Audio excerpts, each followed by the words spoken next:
Bueno, bienvenidos y bienvenidas a este Ateneo de la Sociedad Argentina de Medicina y Estilo de Vida del mes de agosto, creo que ya es el cuarto, junto a Sandra Sartor, que vamos a tener el gusto hoy de tenerla como oradora, como disertante, en un tema que es súper apasionante, que es conducta alimentaria y toma de decisiones. Voy a presentar un poquito de manera resumida el currículum para quienes no tienen el gusto de conocer a Sandra, pero igualmente ya se van a dar dando cuenta durante su presentación el nivel académico y humano que tiene Sandrita, que para mí es un placer y un honor porque realmente es una de mis mentoras en esto de lo profesional y de la vida también. Sandra Sartor es licenciada en nutrición, es especialista en nutrición clínica y obesidad por la Universidad de Favaloro, tiene formación docente de la Facultad de Ciencias Médicas de la Universidad Nacional de Córdoba, es especializada en mindfulness y liderazgo desde la inteligencia emocional por la Universidad Siglo XXI, es docente universitaria, tiene un abordaje en psiconutrición integrativa, forma parte de diferentes equipos, tanto inter como transdisciplinarios orientados al tratamiento integral de personas con obesidad y enfermedades crónicas en general desde el año 1999. Es profesora adjunta en la cátedra de práctica en dietética institucional del quinto año de la licenciatura en nutrición de la Universidad Nacional de Córdoba. Es profesora de la materia comunicación en la licenciatura en la licenciatura en nutrición de la Universidad de, de Río Cuarto.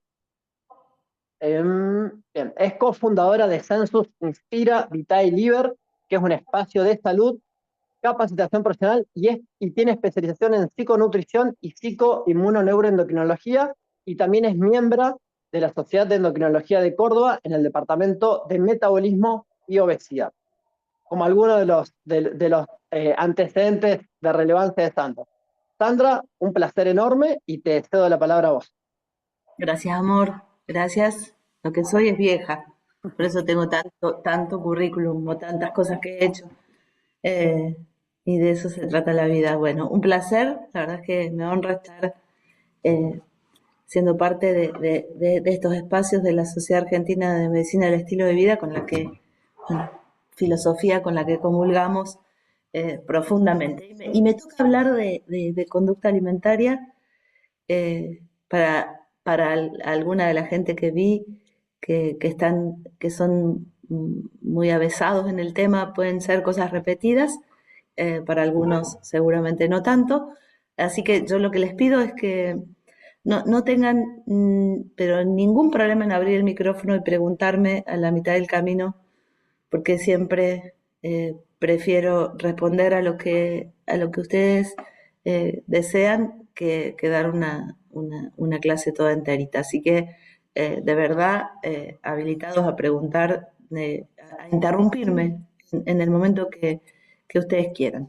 Y bueno, y decirles que eso, que nuestro marco parte de acá, ¿no? Cuando nosotros, yo nutricionista o quizá más psiconutricionista, eso van a ver quizá en mi discurso, nuestra mirada de las personas que asistimos, de las personas a las que intentamos ayudarles a sanarse o a mejorar su relación con la alimentación, nosotros miramos cada uno de estos aspectos, que son los aspectos que claramente la Sociedad Argentina de Medicina del Estilo de Vida, que las sociedades internacionales promueven, donde para mí la alimentación, eh, como, como mi expertise, es tan trascendente como el movimiento, como el sueño, el patrón de sueño de una persona, y también su mundo emocional, ¿no? Sus vínculos, eh, cómo gestionan sus emociones, cómo gestionan el estrés, y por supuesto también el consumo de drogas como parte de la apuesta, de nuestra apuesta a la calidad de vida.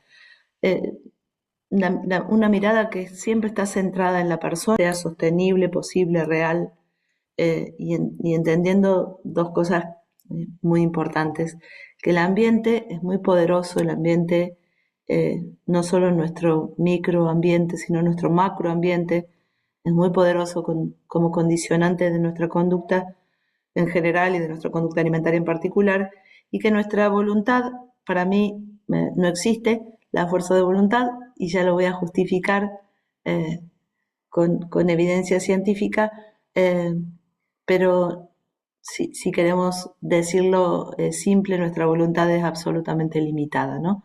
En un ambiente que es muy poderoso. Entonces, nuestras intervenciones intentan siempre ser con este instrumento o parecido a este instrumento. Este instrumento, ustedes dirán de qué se trata. Este instrumento es el que lo que usan los chefs avesados para armar esos platos hermosos que nos conquistan en algunos restaurantes. Entonces, este es nuestro modo y no este, definitivamente. Desde ahí es que tratamos de intervenir en la vida de las personas. Y mi primera pregunta, mi primera reflexión con ustedes es si conocer la conducta alimentaria es igual a controlarla o poder predecirla. Y les podría adelantar que no, pero que sí es un requisito indispensable profundizar nuestros conocimientos sobre cómo se regula la conducta alimentaria, cómo tomamos decisiones los humanos para poder colaborar en los procesos de reestructuración o de cambio de la conducta alimentaria. ¿Y a qué se refiere la conducta alimentaria o cómo definimos la conducta alimentaria? Bueno, como acciones, hábitos y decisiones que están relacionadas con la selección, preparación y el consumo de alimentos, entendiendo que este comportamiento está influenciado por variables biológicas, psicológicas, sociales y sin duda por la cultura, ¿no? Que no podemos dejar de considerarla en el momento del abordaje. Entonces, a partir de entender este concepto de conducta alimentaria, yo puedo decirles que lo que nos pasó a los humanos fue que en nuestro proceso evolutivo como raza humana, pasamos de una alimentación que era esencialmente por supervivencia, donde éramos carroñeros intermedios y donde comíamos lo que encontrábamos, a hoy la comida como una experiencia multisensorial y con una disponibilidad de comida ad libitum, ¿no? Esto de todo lo que queremos. Entonces, esto de alguna manera determina este cambio, ¿no? de una alimentación esencialmente para sobrevivir a una experiencia multisensorial. ¿Qué significa que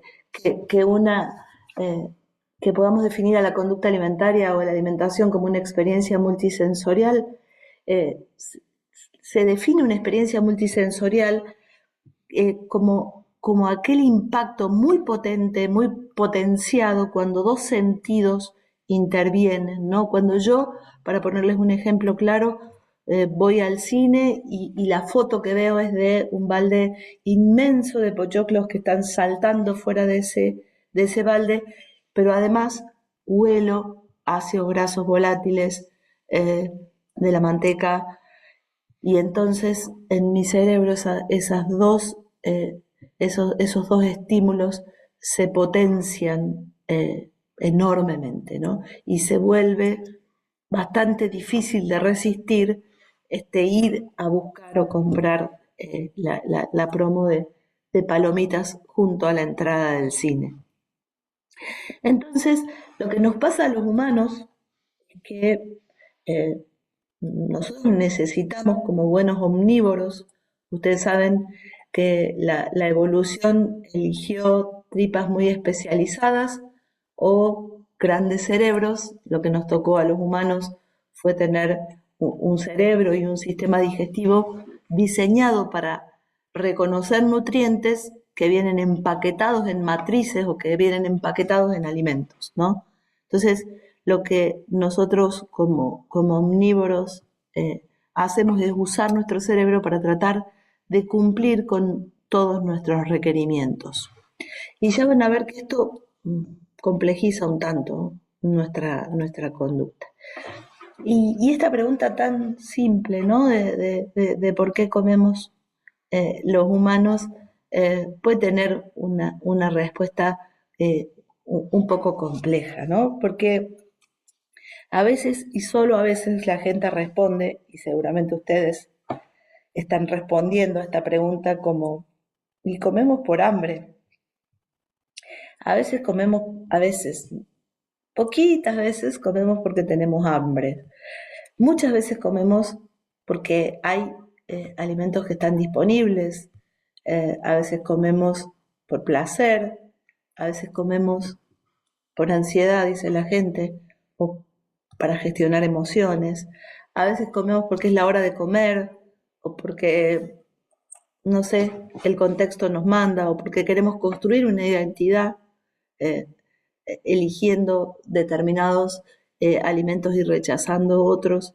Entonces, la verdad es que cuando uno empieza a pensar solo en esto de por qué comemos, las respuestas van mucho más allá de lo fisiológico y de lo biológico. Entonces, mm, a ver, para poder empezar a clarificarles esto, podríamos decir entonces que hay cuestiones intrínsecas, bien biológicas, y vinculadas a lo humano, que nos mandan a comer, como el hambre, como nuestra búsqueda de nutrientes, como el placer, como los gustos, las emociones, los objetivos que tenemos y nuestros hábitos, pero también hay factores extrínsecos que no tienen que ver con el individuo, sino que tienen que ver con el ambiente, como son la disponibilidad de los contextos sociales, culturales, individuales, la opción, los tiempos marcados, los costos, que también condicionan nuestra conducta alimentaria. Entonces, y a ver, para ponerlo más simple, si yo siento hambre real, siempre recuerden que el hambre real tiene señales físicas, ¿no? Yo siento. El hambre no se piensa, el hambre se siente. El hambre real se siente en el estómago, tiene que ver en el corto plazo seguramente con la caída de la glucosa, en el largo plazo con la cuantía, por ejemplo, de tejido adiposo. Pero si yo tengo hambre real y hay pechuga de pollo, proteína, aminoácidos, eh, y yo como pechuga de pollo a la plancha solita, puedo comer dos, eh, y aparece la saciedad. Recuerden que hay una saciedad en los humanos muy poderosa, que es la saciedad sensorial específica.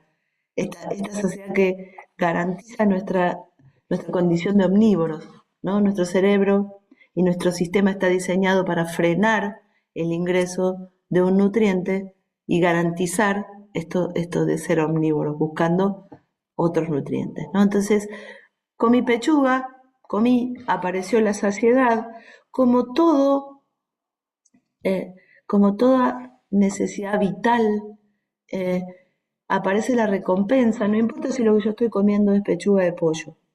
Comer tiene un correlato en nuestro sistema de recompensa porque es una actividad que necesitamos sostener para vivir. Entonces, cumplido este ciclo, el hambre se extingue, pero pasa algo que pasa bastante habitualmente, ¿no? Aparece en el horizonte una torta de chocolate. Pero yo ya no tengo hambre real.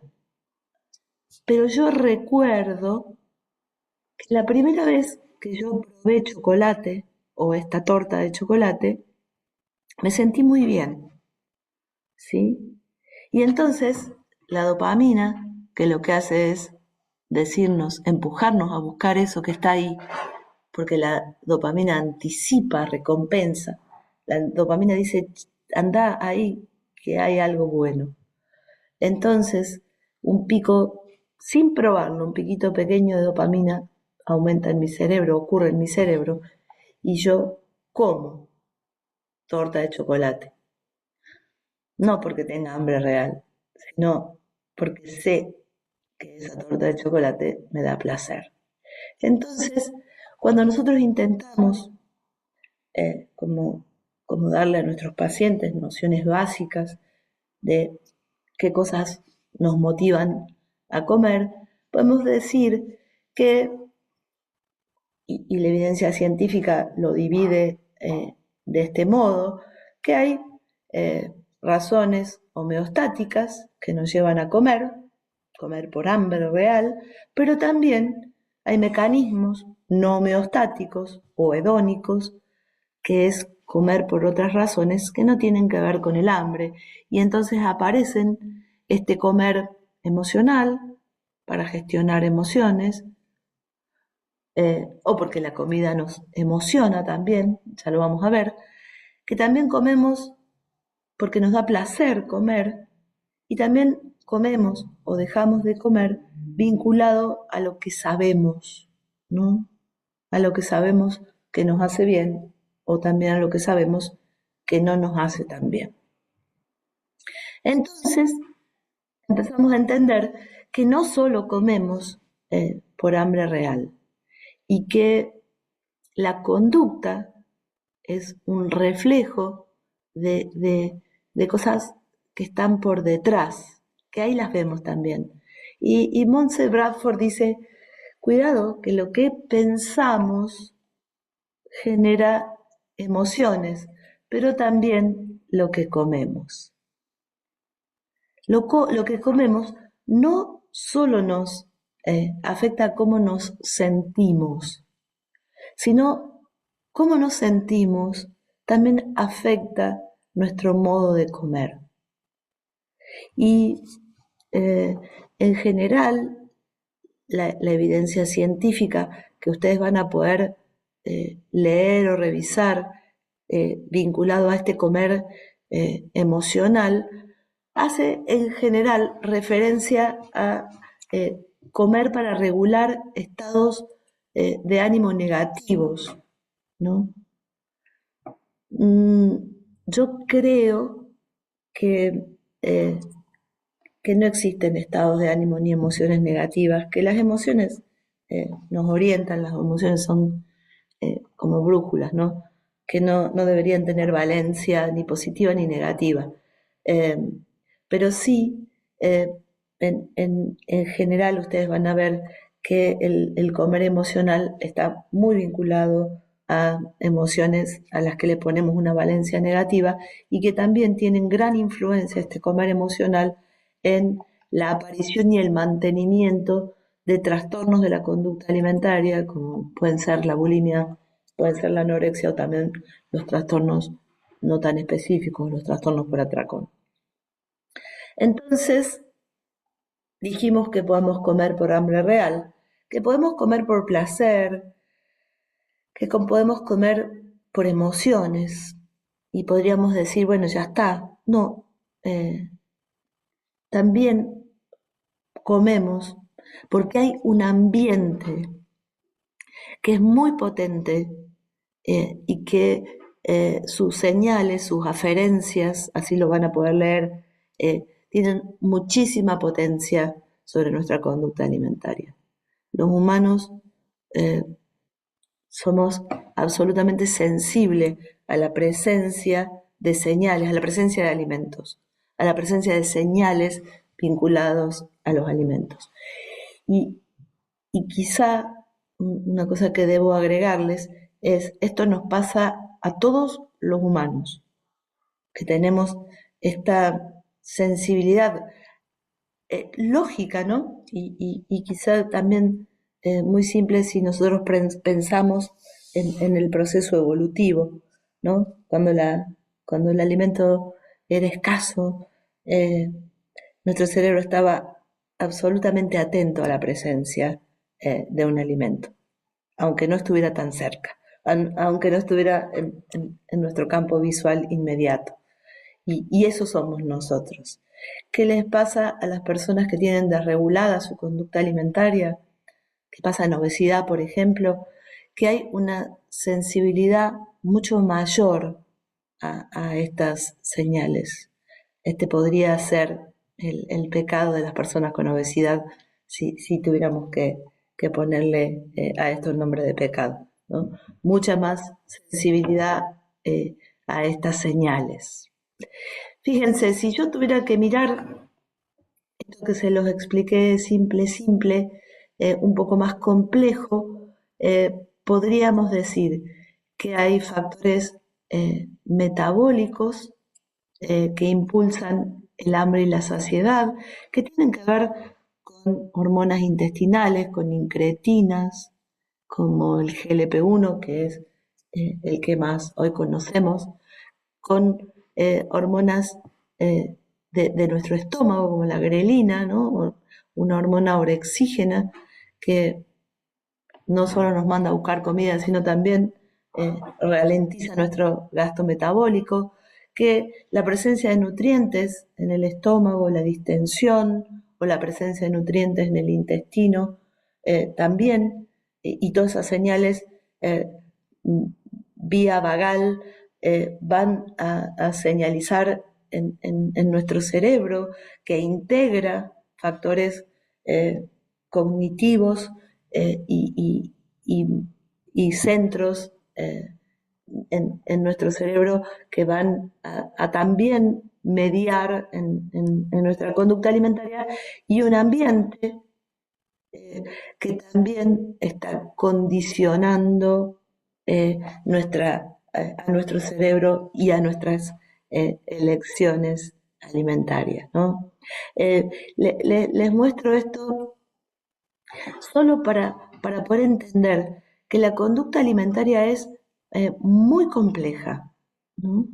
Que hay factores cognitivos.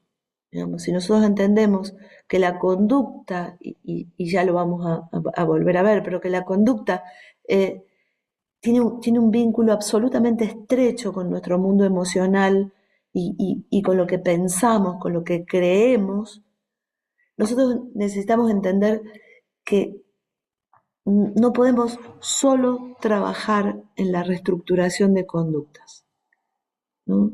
Que si yo tuviera que hacerles una línea, podríamos decir, el pensamiento genera una emoción, la emoción genera una conducta, y el montón de conductas, nuestras conductas, eh, definen nuestra performance, ¿no? Nuestro rendimiento, qué nos pasa, qué resultados tenemos a partir de nuestras conductas.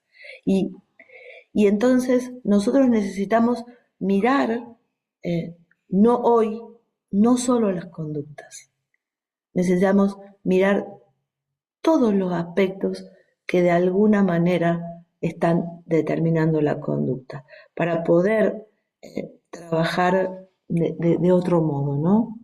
Y nuestro cerebro, el cerebro de todos los humanos, tiene un papel trascendente en la conducta alimentaria. Y saben qué pasa con, por ejemplo, las personas que tienen desregulada su conducta alimentaria, y podríamos hablar de obesidad o de anorexia, por ejemplo, ¿no?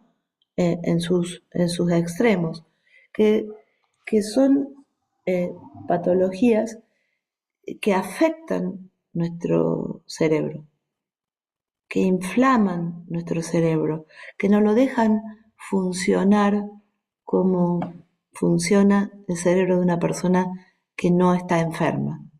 Y que nosotros van a ver que trabajamos mucho sobre las decisiones que las personas toman en el momento de comer.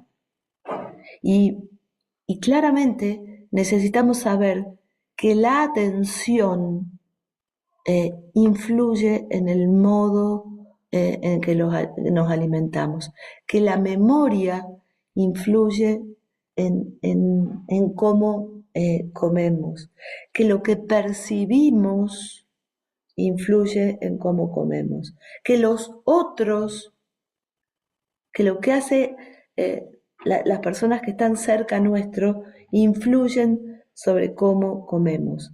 También influyen nuestras intenciones en el modo de comer. Pero si yo me quiero detener un instante nada más en la memoria y en la atención, y los invito, porque casi seguro todos son profesionales vinculados al tratamiento o que les interesa muchísimo la conducta alimentaria, que ustedes le pregunten a gente que está especializada o le pregunten a humanos de a pie, a personas comunes, ¿cuánto hambre tienen ahora? Y si yo le preguntara, no a Mati, porque ya lo tengo, lo tiene oído esto, pero si le preguntara a muchos de ustedes cuánto hambre tienen ahora, y lo vamos a hacer solo por un segundo, le voy a preguntar, hola Ro, le voy a preguntar a Julieta, porque los otros los conozco. Juli, sí, hola Juli, Hola, si yo te pregunto a vos cuánto hambre tenés ahora, ¿qué me dirías? no, no tengo hambre. No, ¿por qué? Creo que porque hace un rato merendé. Listo, porque hace un rato merendé. Ahora yo le voy a preguntar a Carlos, ¿se puede abrir el micrófono?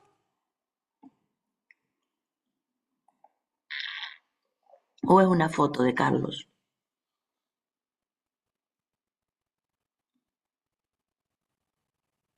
No puede abrir el micrófono. Lucas, que abriste el micrófono. Estás nominado. Hola Hola, Lucas, ¿cómo está? hola Buenas tardes, corazón, ¿todo bien? ¿cómo estás? Bien, ¿Cuánto hambre? creo que, ¿Cuánto? bien, ¿Cuánto hambre creo que tenés? en una escala del 1 al 10 lo clasificaría como un 7 u 8. Un El 7, por 8. qué tiene que ver con los horarios de mi vida habitual y con que justamente estoy comiendo. Bien, Estoy haciendo mi merienda cena, hago 2 comidas al día. muy bien. Está haciendo su merienda cena Lucas y entonces, eh, como hace 2 comidas, seguro almorzó o desayunó, qué sé yo, y ahora es su última comida. Cuando les preguntamos a los humanos en general cuánto hambre tienen, la mayor parte, casi todos, respondemos como respondieron ustedes. No, porque hace un rato merendé, sí y bastante, porque por los horarios, porque hace un rato dijo Lucas que no como y entonces estoy comiendo. Si uno de verdad desea saber cuánto hambre tiene, cuánto hambre real tiene, no le tenemos que preguntar a la última comida. Tenemos que preguntar a la panza. Para preguntarle a la panza, yo necesito demorar un ratito la respuesta. No puedo responder tan rápido.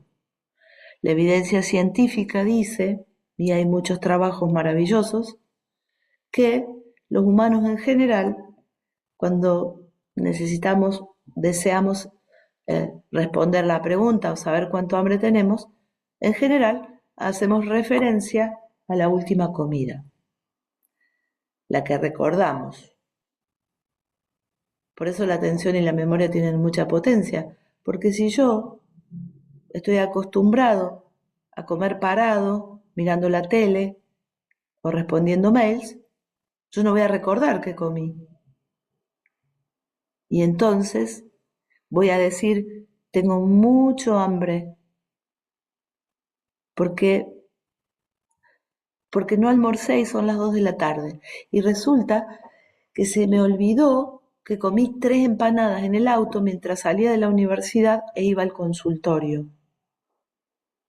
O sea, comí 1050 calorías, pero no las recuerdo. porque las comí haciendo otra actividad que era mucho más trascendente, que era manejar. Aunque manejar el auto es una conducta automática, manejar el auto en ciudades complejas como Córdoba no se automatiza una parte, pero otra parte, mi atención tiene que estar puesta en lo que hace el resto de los humanos. Entonces, la memoria y la atención tienen muchísimo poder, porque los humanos no tenemos este hábito de introspección en el momento de que me preguntan cuánto hambre tengo o en el momento que voy a comer. Yo no cierro los ojos y digo, a ver, no tengo hambre, porque le pregunté a mi panza.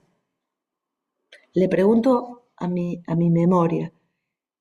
Y si mi atención no estuvo puesta en el momento de comer, yo no voy a recordar que comí. Entonces, tan trascendente como muchas veces trabajar cómo se arma un plato correcto, es trabajar con la atención en el momento de comer. Y les juro que después de todo lo que les diga, va a estar muy justificado esto que les estoy diciendo. Para mí la atención es la herramienta más poderosa en la reestructuración o en el entrenamiento de la conducta alimentaria. Parar para comer, a veces para desafiarlos, nomás digo, es todo, ¿no? Con eso sería suficiente. Lo que pasa es que parar para comer no es tan simple, porque parar para comer significa parar para vivir, significa estar presente en cada momento, significa no comer haciendo otra cosa. Ay, eso es medio lío, ¿no? Para los humanos, que alabamos y nos encanta la multitarea, que creemos que somos mucho más astutos los que podemos hacer 3 cosas a la vez. Sobre todo, y aquí me disculpo con el género, las mujeres, que muchas veces criticamos a los hombres porque no pueden hacer 2 cosas juntas y nosotros sí. Nosotros podemos hacer 3. Bueno, no es tan glorioso. El multitasking es un error cultural que a nuestro cerebro no le encanta, que produce muchísimo desgaste mental, ¿no? Entonces, claramente la alimentación saludable es un componente crítico en todas las intervenciones que nosotros hagamos, no solo en la obesidad, sino en la conducta alimentaria, aún en pacientes que van a tener una cirugía bariátrica o que le estamos dando una medicación. Pero tenemos que entender que hay mucha complejidad en tener una alimentación saludable, ¿no? Que el cerebro tiene mucho protagonismo en la elección y que cuando nosotros tratamos de nuevo con personas que tienen, hoy la obesidad se define y para mí fue muy satisfactorio que la Sociedad Americana la Sociedad de Medicina Americana definiera la obesidad como una enfermedad neuroconductual. ¿Por qué? Porque esto que les decía, ¿no? Hay un cerebro que no la está pasando bien, que tiene la obesidad una condición inflamatoria crónica de bajo grado que no distingue órganos. Entonces, las personas con obesidad muestran cambios en cómo funciona su gestión del hambre, cómo responden a esto que dice acá, la prominencia de incentivos, es cómo responden a las señales del ambiente que nos muestra comida compleja, muy atractiva. Y las personas con obesidad tienen como mucha más sensibilidad a esos incentivos, ¿no? Y esto muestra que en la obesidad hay quizá mucha más motivación para comer que en los sujetos que no tienen obesidad. Estas 4 reflexiones del doctor Lichtenstein, que realmente me da mucho placer leer y escuchar, me parecen muy dignas de compartir con ustedes. Él dice, el problema no es que las personas carezcan de fuerza de voluntad. A lo que yo diría que no es que las personas no tengamos capacidad de decidir bien en pos de un objetivo. Es que hay mucha ciencia y muchos profesionales que intentan sortear nuestros mecanismos de autorregulación. ¿Sí? Hay todo un desarrollo donde el diseño de los alimentos, donde la publicidad hace que nuestros mecanismos autorregulatorios se saboteen todo el tiempo. Él dice, las exposiciones frecuentes a comidas muy sabrosas hacen que el número de posibilidades diarios de asociar señales y contexto con esa comida sea casi infinito. El aumento de la reactividad a las señales relacionadas con comidas claramente va a ser un predictor o podría ser un predictor de sobrealimentación. Y esto que plantea, que yo les decía, la teoría dual de la conducta del obeso, donde él dice hay una hiperfagia o puede haber una hiperfagia por respuesta automática a señales de comida apetecible, a comida de alta densidad calórica, y también asociada a un deterioro de la respuesta inhibitoria. Esta respuesta inhibitoria sería el freno cognitivo, sería la decisión en pos de mi objetivo a largo plazo. ¿Sí? Que por eso mi invitación de verdad es que quienes trabajamos con conducta alimentaria, de verdad no hablemos nunca más de fuerza de voluntad. Que podamos entender que la fuerza de voluntad es una decisión consciente basada en objetivos que pueden estar sumamente acordados con mi profesional, con mi nutricionista, con mi médico, con mi psicóloga, con mi entrenador, absolutamente acordado. Pero que decidir, ya van a ver que decidir no es tan simple. Decidir siempre bien qué comer no es nada simple. Y si yo quiero que si alguien tiene dudas de esto, me lo planteen porque lo podemos profundizar. ¿Van bien? ¿Se entiende? Y Sí, quizá... yo tengo una consulta. Sí, Lucas. Sí, bueno, claro, no estuve en la presentación, pero yo soy profe de educación física y me estoy especializando en entrenamiento. Y la verdad que estoy muy interesado con lo que tiene que ver la medicina, el estilo de vida, sí, por eso justamente estoy acá. Obviamente no doy dietas La imagen de la reunión y me parece ni esto y no sé doy cómo sale. alimentación a las personas con las que trabajo, Para Lucas, porque no... pero mi duda es, Sí, ahí ¿sí? está. Sí. ¿Tu duda?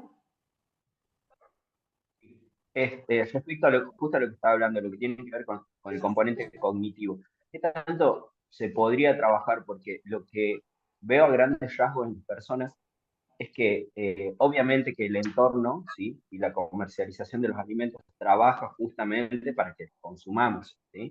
Es el objetivo final. Y justamente ahí es donde se pone en juego lo que acaba de explicar con lo que se le llama fuerza de voluntad. Pero se podría tratar de hacer, por ejemplo, un trabajo, pero no, por ejemplo, hay alimentos como ser el gluten o los que contienen gluten, que el común de la gente solamente los evita por el hecho de que los puede engordar o la pancita, cuando son cosas muy banales, y creo que se podría trabajar más en eso, en el fundamento, en lo cognitivo, para que ellos digan justamente qué como, cómo me siento cuando como y por qué elijo lo que como. ¿Qué se podría Sí, hacer en ese sentido? sin duda, Lucas, te agradezco tu aporte. Eh, sí, eh, creo que la transferencia de conocimientos eh, es una herramienta poderosa, pero el conocimiento no es suficiente para que existan cambios. Y quizá quiero decirte, Lucas, que mucho de lo que yo hablo tiene mucho que ver, eh, porque bueno, porque atiendo pacientes que tienen desregulada su conducta. Eh, entonces, por eso quizá lo planteo como mucho más complejo en este tipo de personas que en un deportista, ¿no? En una persona que no tiene sobrepeso, que está entrenada y que duerme bien. Entonces, es mucho más fácil tomar decisiones basadas en el conocimiento que para otras personas. El conocimiento es una herramienta poderosa, pero no es suficiente para que la gente haga cambios. Mati, tu mano está levantada, por eso.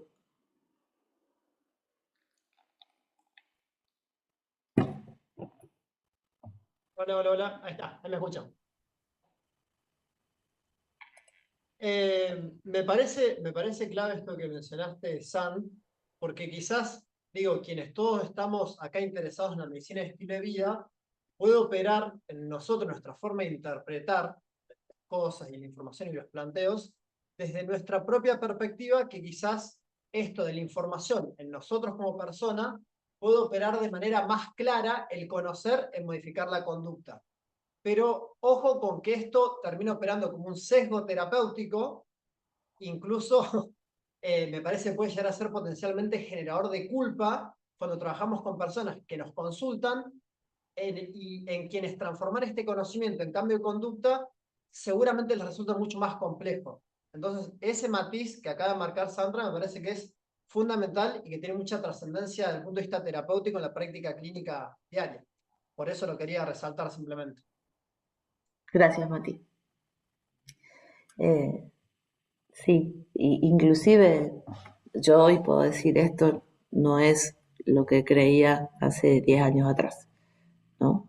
Creo que haber estudiado mucho más y haber eh, experimentado, atendido a muchísimos pacientes, me ayudó a entender cosas como asustar a la gente no la hace cambiar. Me encantaba decirle todo lo que le podría pasar si no hacía lo que yo le decía. Eh, Como pecado de juventud, como dice la doctora Katz. Eh, y también me parecía que la transferencia de conocimientos, pues yo le explicaba y le explicaba bien porque me sale bien, además de explicar, y lo explico fácil o más difícil o como quieras, 10 veces te lo puedo explicar. Entonces ya está, si yo te dije, mira, es trascendente que te sientes a desayunar y sí, no estás desayunando, o sea, ¿cuál es la parte? Si te expliqué todas las razones. Eh, bueno, de a poco fui entendiendo que no es muy importante, pero no es suficiente. Y un poco el ambiente es esto, ¿no? El- yo sé lo que me hace bien, pero qué atractivas son esas galletas, ¿no? Pero tengo re claro lo que me hace bien. Y, y yo sé las ventajas que tiene comer frutas, alimentos con alto contenido de agua, bajísima densidad calórica, los mejores nutrientes que existen, potasio, o sea, pero qué malditamente ricas son esas galletas, ¿no? Y esto es lo que muchas veces le pasa a la gente. Y, y lo que pasa es que alimentarse es una función tan importante para los humanos que casi todos los sentidos son invocados para obtener la mayor cantidad de indicios sobre qué hay allí, ¿no? qué hay allí en ese alimento.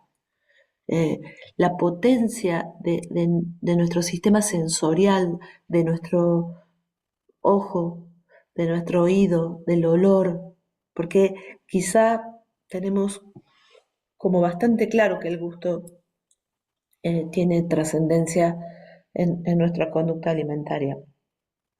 Pero la verdad es que todos nuestros sentidos tienen muchísima potencia, ¿no?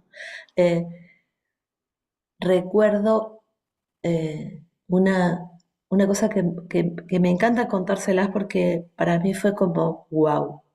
David Katz, que tiene un libro muy interesante que se llama Nutrición Médica y hay varias ediciones.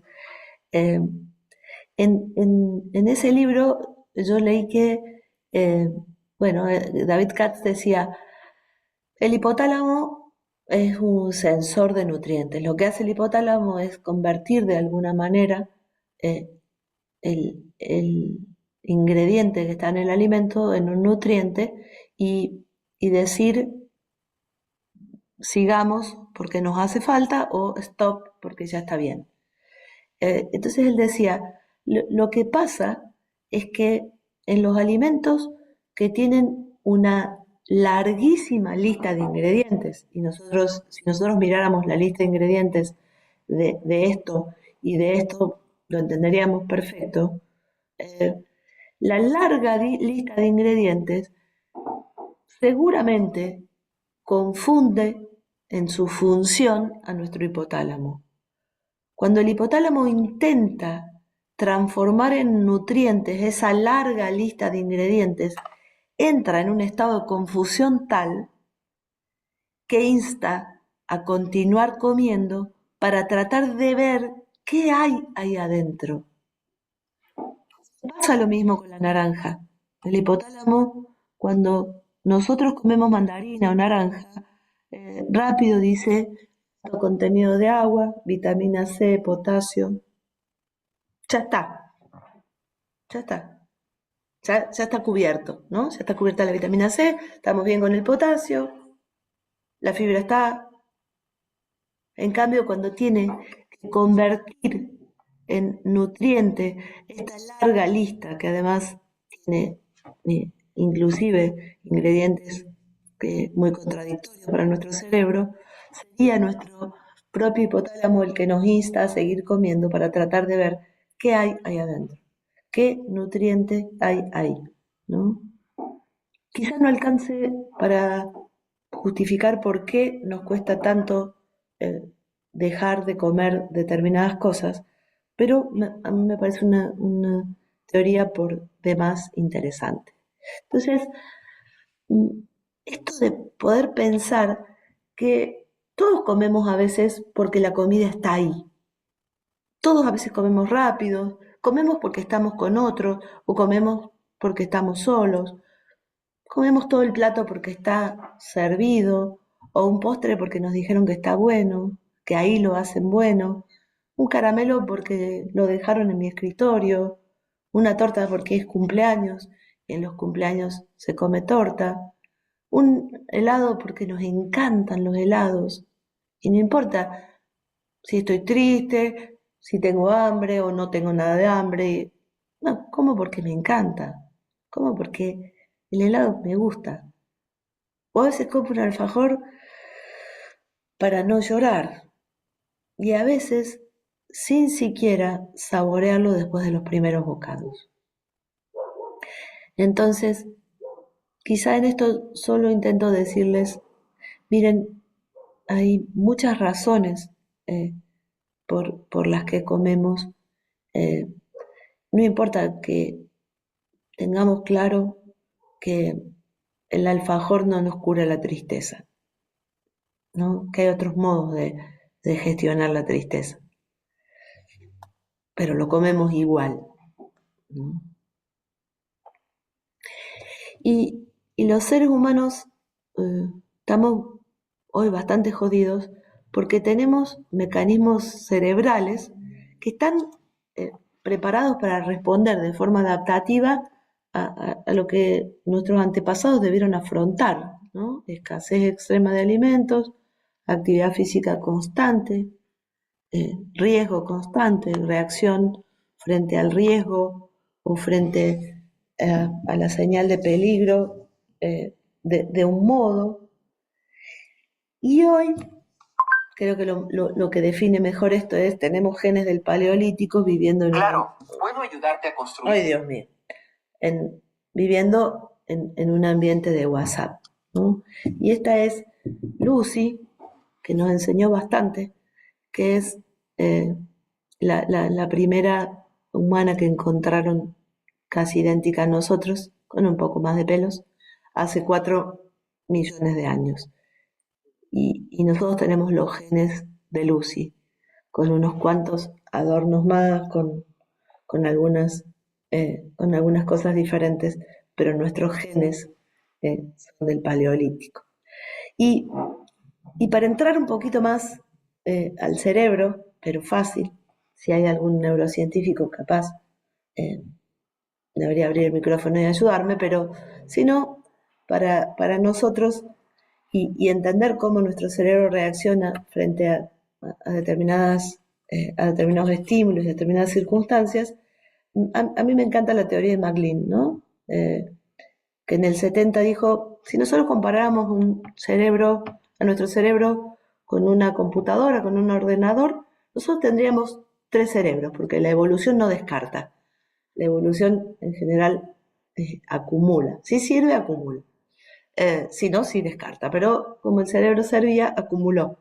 Tenemos un cerebro muy primitivo, el de los reptiles, sobre el que se acomodó un cerebro límbico, cerebro esencialmente emocional, y sobre el que se acomodó finalmente, y hace bastante poco, en relación a los millones de años de los que hablábamos con Lucy, tenemos un neocórtex, que es lo que nos volvió de verdad humanos. Entonces, si tuviéramos que hacernos los simpáticos, adentro nuestro vive ese señor o esa señora, que se las presento, que todos la tenemos. Algunos tenemos una mona más inquieta, más descontrolada, otros la tienen bastante más domada. La mía bastante vaga, es bastante atorrante. No sé la de ustedes. El límbico y el reptiliano son un mono que vive adentro nuestro. Entonces, lo que sabemos es que este sistema, el reptiliano, básicamente reacciona, que el límbico es el sitio donde esencialmente se encuentra nuestro mundo emocional, con la amígdala como la centinela de nuestras emociones, y este neocórtex que piensa, que frena al mono, que nos permite analizar información, decidir, elegir conscientemente en función a nuestros objetivos, que allí estaría, aunque ya no quiero que hablen más de ella, la fuerza de voluntad de la que tanto hablamos. Entonces, acá les estoy mostrando una resonancia magnética funcional del cerebro, donde estamos nosotros y nuestro mono compartiendo el timón de nuestras vidas. A veces gana uno, a veces gana el otro. Vamos a ponerlo un poquito más científico, y ustedes seguramente escucharon hablar del sistema 1, del sistema 2, o de nuestro sistema racional y de nuestro sistema irracional, o de nuestras decisiones conscientes e inconscientes. Solo les hago este resumen y les recomiendo que lean ese libro hermoso que es de Daniel Kahneman, que se llama Pensar rápido, pensar despacio. Tuvo un Nobel de Economía al desarrollar esta teoría, este autor. Y entonces este mono o este sistema 1, el de nuestras decisiones intuitivas, inconscientes, es rápido, es intuitivo, es automático, no requiere esfuerzo, está basado en la experiencia, no en la evidencia, y es relativamente inconsciente. Y tenemos un sistema 2, del humanito, que es lento, que es lógico, que es cognitivo, que es reflexivo y por tanto demanda esfuerzo, energía, que es deliberado y analítico y consciente, que es quien toma nuestras decisiones conscientes, nuestras decisiones razonadas, complejas, en función a nuestros objetivos de corto, largo o mediano plazo. ¿Sí? Y allí andan estos dos peleando por nuestros juicios y nuestras decisiones cotidianas. Lo que dice hoy la evidencia científica es que nuestro sistema 1, nuestro mono, está a cargo de nuestras decisiones cotidianas, las que requieren poca información y poco procesamiento. Mientras las tareas que son más complejas, que requieren analizar mucha información para tomar una decisión, requieren de este sistema 2. ¿Vamos bien? Que es un poco complicado, pero la idea es que solo tengan ganas de leer de esto, que puedan empezar a pensar un poco distinto la complejidad que tiene todo esto. Entonces, hay decisiones inconscientes y decisiones conscientes. A veces el timón lo tiene el humano, a veces el timón lo tiene el mono. Lo que tenemos que saber es que este sistema 1, el del mono, ¿se acuerdan? Es el que usa los atajos, ¿no? El que hace las cosas más simples y que es responsable de muchos de nuestros sesgos cognitivos, de nuestros errores, de las trampas que nos hace el cerebro para hacernos creer que decidimos de forma racional, cuando en realidad lo que hacemos es decidir desde nuestro sistema más intuitivo, más emocional, y lo que hace nuestro sistema racional es creer que tomó finalmente la decisión.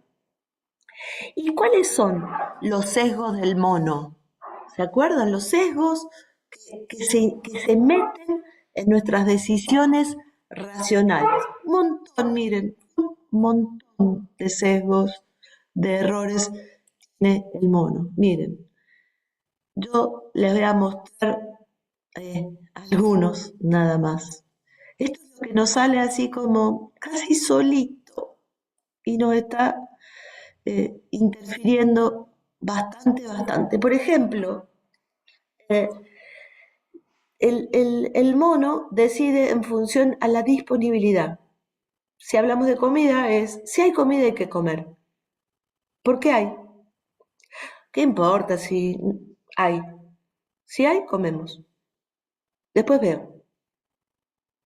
El mono se procura el placer inmediato. Por tanto, si hablamos de comida, vamos a elegir lo que tiene más densidad calórica, más grasa mezclada con hidratos.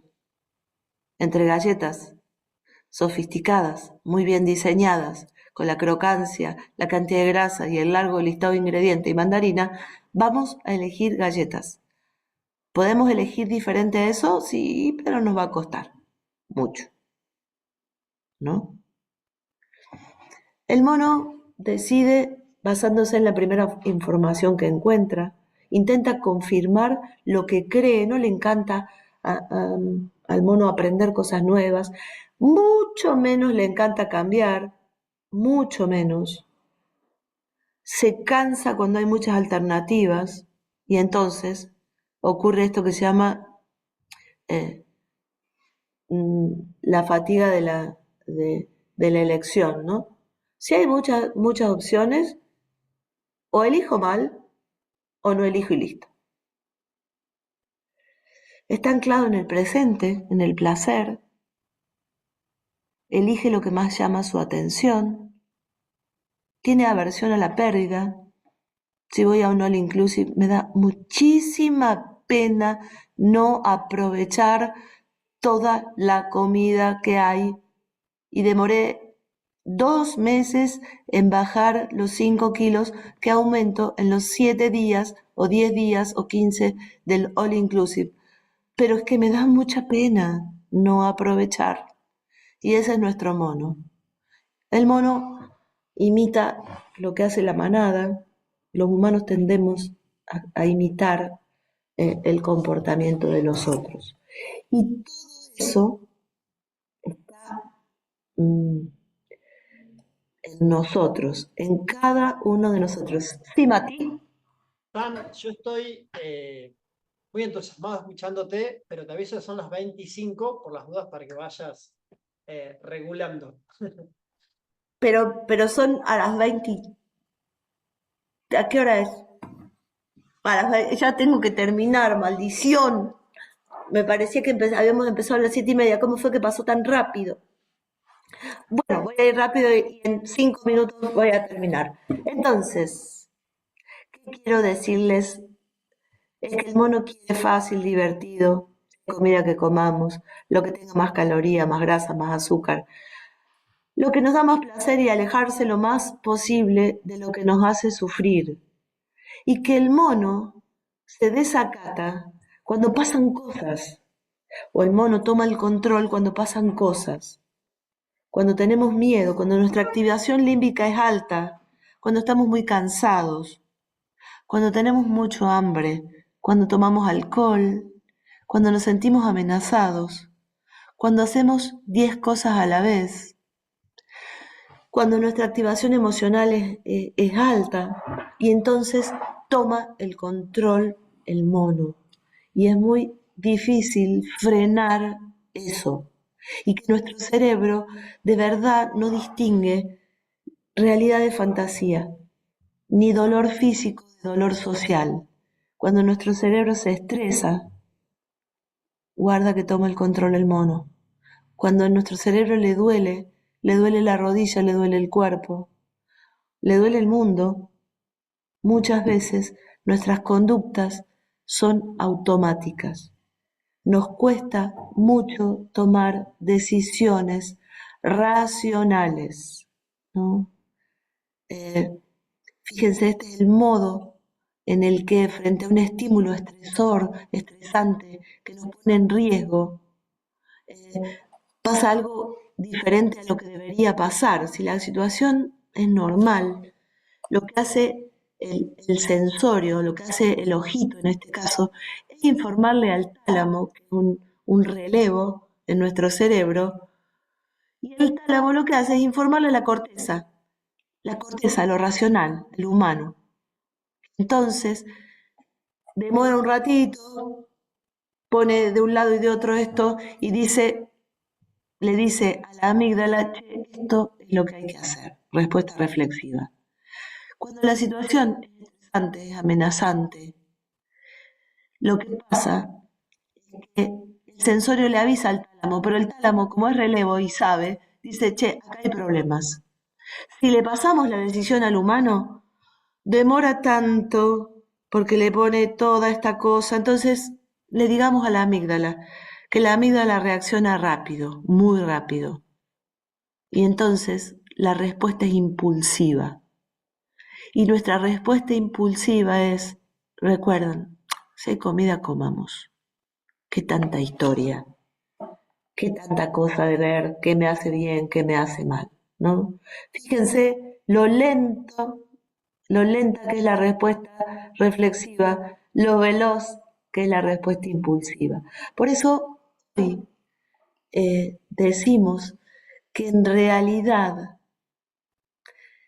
la mayor parte de nuestras decisiones son emocionales, o del sistema 1 o del mono, están fuera de la conciencia. Me detengo ahí porque si yo sigo voy a seguir infinito.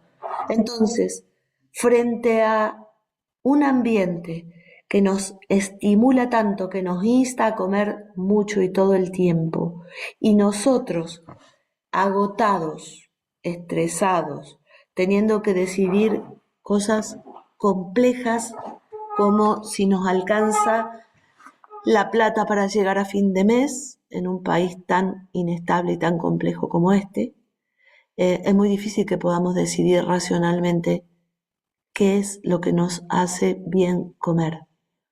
O es difícil que podamos cumplir con lo que acordé amablemente con mi médico, con mi nutricionista, con mi profe, con mi psicólogo. Muy difícil, ¿no? Entonces, la invitación es, tengamos en cuenta que las conductas son el resultado de lo que pensamos, de lo que sentimos, y entonces lo que pensamos y sentimos también tiene que ser parte del tratamiento de la conducta alimentaria. Los escucho, pero voy a enchufar la computadora que está sin batería. Bueno, Sandra, muchísimas gracias. La verdad que es súper interesante, súper valioso y súper necesario que hoy nos pudiste compartir. Ojalá cada uno de los presentes haya podido tomar eh, tus palabras, tus reflexiones, porque me parece que tienen mucho valor en la práctica cotidiana, en la práctica clínica, para tener una mirada más amable, más integral, más compleja. Quizás incluso me animo a decir primero con nosotros mismos, para después trabajar de manera más amable con los otros, ¿no? Con quienes nos consultan. Así que muchísimas Exacto. gracias. No sé si alguien quiere abrir el Gracias. micrófono, hacer un Un comentario, placer. pregunta. Este es el momento. Oh, gracias, Gladys. Gracias. Esa es la Bueno, idea. Que en estos espacios puedan pensar, puedan llevarse cosas para pensar. Hola, Ro. hola Sandra, siempre un placer escucharte. Gracias, Hacía mi tanto amor. que estaba que me emociona y me Gracias, mi encanta amor. porque siempre me dejas reflexionando. Gracias. Muchísimas gracias. Gracias a todos, de verdad.